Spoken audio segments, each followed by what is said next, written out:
على مصر بذكرى المولد النبوي الشريف والذي نظمته وزارة الأوقاف بحضور رئيس الوزراء شريف إسماعيل وفضيلة الإمام الأكبر شيخ الأزهر الشريف دكتور أحمد الطيب ومفتي الجمهورية دكتور شوقي علام ووزير الأوقاف رئيس المجلس الأعلى للشؤون الإسلامية دكتور مختار جمعة. كما حضر الاحتفال عدد من الوزراء والمحافظين والسفراء وعلماء الدين.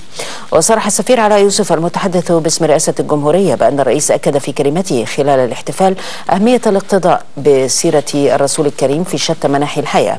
كما أكد الرئيس قيمة الحرية الواعية والمسؤولة التي أقرها الدين الإسلامي.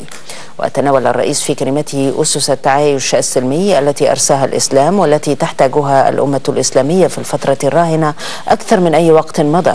كما أكد قيمة العمل في الإسلام الذي حث على التفاني والاجتهاد. ودعا الرئيس إلى استمرار جهود تصويب الخطاب الديني وتجديده بنشر قيم التسامح وقبول الآخر. وخلال كلمته أكد الرئيس أيضا تقدير الدولة لتضحيات شهداء مصر الأبرار وحرصها على التخفيف عن كاهل محدود الدخل والفئات الأولى بالرعاية.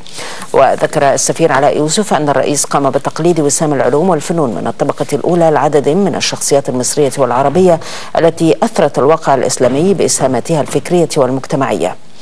كان الرئيس قد استمع في بداية الاحتفال إلى كلمتين ألقاهما كل من فضيلة الإمام الأكبر شيخ الأزهر ووزير الأوقاف الذي قدم للرئيس موسوعة الحضارة الإسلامية كهدية تذكارية.